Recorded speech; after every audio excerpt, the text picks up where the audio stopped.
दोस्तों, एक सदमा, 25 लाख फर्जी वोट का आरोप और एक ब्राजीलियाई महिला की फोटो जो 22 बार वोटर लिस्ट में दिखी। अगर यह सच निकला तो हमारा लोकतंत्र कैसे सुरक्षित रहेगा, और अगर झूठ है तो कितनी आसानी से हमारी राजनीति फेक इमेज में प्रभावित हो सकती है। शैलेश एक्सप्लेन, सच की बात वाव साफ कहानी शैल एक्सप्लेन, वेन्यू से बच जाओ, सच को पहचान लो, इंडिया की रियल चेंज। शैल एक्सप्लेन, शैल एक्सप्लेन, शैल एक्सप्लेन, देश को समझा दे। शैल एक्सप्लेन सच। नमस्कार मित्रों, मैं हूं शैलेश और आज हम शांति से सबूत बाय सबूत इस पूरे मामले को खोल कर देखेंगे। राहुल गांधी ने क्या कहा, लारिसा ब्राजील ने क्या कहा, इलेक्शन कमीशन ने क्या जवाब दिया, और सबसे अहम, हम नागरिक के रूप में क्या मांग कर सकते हैं। हरियाणा की जनता से पूछना चाहता हूं कि ये कौन है, इसकी एज क्या है, ये कहां की है, इसका नाम क्या है, ये आपको बता सकता हूं। कभी इसका नाम सीमा, कभी स्वीटी, कभी सरस्वती। 22 बार हरियाणा के युवा अच्छी तरह सुनिए, 22 बार 10 बूथ में इसको वोट देने का मौका मिलता है। 22 बार 10 बूथ में राय असेंबली में वोटर लिस्ट पे है। कांग्रेस नेता राहुल गांधी ने प्रेस कॉन्फ्रेंस में दावा किया कि हरियाणा के वोटर रोल में लगभग 25 लाख एंट्रीज फर्जी हैं, और उन्होंने कुछ उदाहरण दिखाए जिनमें कहा गया कि एक फोटो अलग अलग नामों के साथ कई बार आई। इसी सिलसिले में ब्राजील की एक महिला की फोटो का हवाला दिया गया जिसे 22 बार दिखाया गया।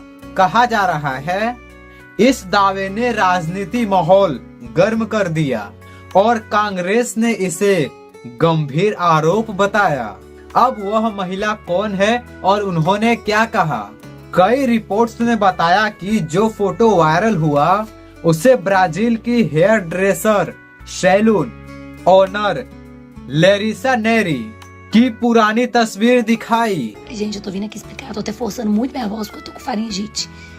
Tô forçando super minha voz pra conseguir explicar pra vocês, porque tem muita gente me mandando mensagem, gente me ligando. Vocês estão tipo assim, você tá entendendo o que tá acontecendo? Você tá entendendo? Gente, eu entendi o que tá acontecendo, mas eu posso fazer o quê? Pegaram uma foto minha antiga, que pode ser pega, podia ser usada, porque eu vendi essa foto. Essa foto não me pertence, é meu rosto, mas ela não é minha, ela é do fotógrafo. Inclusive ele até desabilitou o Instagram dele, desativou, porque ele não quer falar sobre esse assunto, porque ele não é mais fotógrafo. Ele agora tem outra profissão, ele não mexe com isso mais, ele não quer falar sobre esse assunto, ele não quer dar entrevista sobre isso, ele não quer falar sobre o assunto. Diz que esse é o assunto mais falado na Índia hoje. O meu rosto tá saindo em todos os jornais, revista, banca, tudo quanto é lugar. Porque acho que usaram 22 vezes em identidades falsas a minha foto na Índia. Larissa ने खुद कहा कि उन्हें इस पूरे मामले का कोई ज्ञान नहीं था। वे कभी भारत नहीं गई और उनकी तस्वीर का गलत इस्तेमाल हुआ। उनके बोलने का वीडियो क्लिप उपलब्ध है, पर फैक्ट चेकर्स ने भी चेताया कि वीडियो के अनुवाद और कैप्शंस कई बार भ्रामक तरीके से पेश किए गए। मतलब फोटो का गलत उपयोग संभव है और खुद उसके सब्जेक्ट ने इसका विरोध किया। 25 लाख का हिसाब संभव या असंभव? अब सबसे बड़ा सवाल 25 लाख कैसे निकला? यह संख्या इतना बड़ा आरोप है कि स्वरूप में इसे औपचारिक जांच से गुजरना चाहिए। राजनीतिक व्यक्ति और डेटा इंटरप्रिटेशन अलग चीजें हैं। किसी भी बड़े पैमाने के आरोप को साबित करने के लिए कच्चे डेटा, रोल रिवीजन, रिकॉर्ड और इंडिपेंडेंट ऑडिट जरूरी होगा। चुनाव आयोग ने भी कहा है कि ऐसी मांगों पर आधिकारिक प्रक्रिया और प्रमाण चाहिए। साथ ही इसी ने हाल के आरोपों पर स्पष्टीकरण दिया और कहा कि कांग्रेस की ओर से औपचारिक अपील आपत्ति रजिस्टर्ड नहीं हुई। इसका मतलब यह नहीं कि कोई मामला नहीं हो सकता, पर यह दिखता है कि 25 लाख जैसी संख्या का सार्वजनिक दावा करने के लिए अभी औपचारिक वेरिफिकेशन नहीं आया है। ECI और CCTV वीडियो मांग का मामला।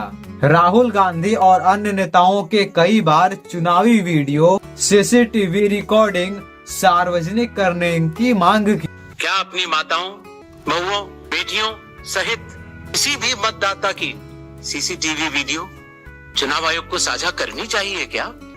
इतनी पारदर्शी प्रक्रिया में क्या कोई भी मतदाता वोट की चोरी कर सकता है? इलेक्शन कमीशन ने जवाब में कहा कि सार्वजनिक रूप से ऐसे फोटोज जारी करना वोटर प्राइवेसी और कानूनी दिक्कतों से जुड़ा है और अधिकारियों को भी रिकॉर्डिंग्स को सीमित करने के बाद नष्ट करने के निर्देश दिए जाते हैं। इसी का कहना है कि बिना कोर्ट आर्डर या कानूनी प्रक्रिया के ऐसी वीडियो सार्वजनिक करना जोखिम भरा हो सकता है। पर जनता का सवाल यह भी है, क्या इसी पारदर्शिता के पर्याप्त तरीके इस्तेमाल कर रहा है ताकि संदेह दूर हो सके? हमारा नजरिया ऐसा होना चाहिए, आइटम बाय आइटम। असल है पर इसका अर्थ क्या है? लारिसा का बयान दर्शाता है कि फोटो का गलत इस्तेमाल हुआ है।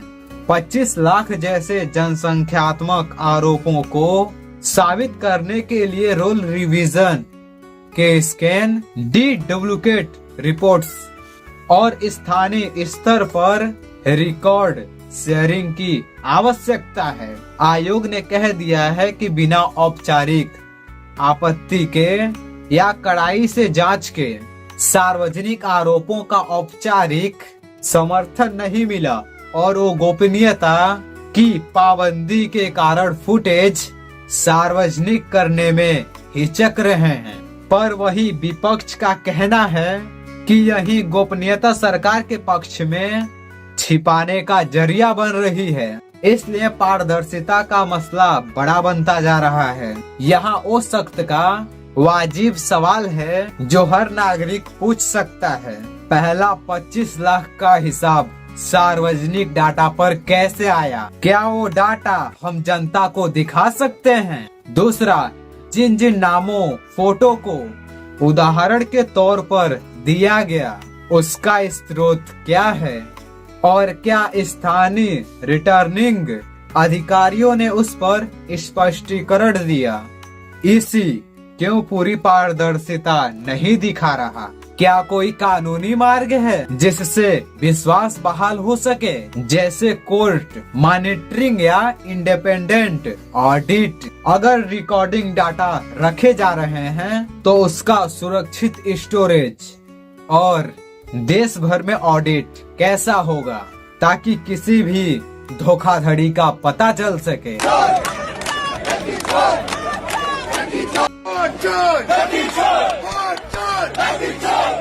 दोस्तों, मतलब साफ है, हम आरोप को नकार नहीं रहे हैं, न ही बिना जांच के किसी पर इल्जाम लगा रहे हैं। पर लोकतंत्र में जवाब मांगना हमारा अधिकार है। तुम क्या कर सकते हो? लोक प्रतिनिधि MP से लिखित जवाब मांगना, हमें वे रोल रिवीजन रिकॉर्ड दिखाएं, कहो।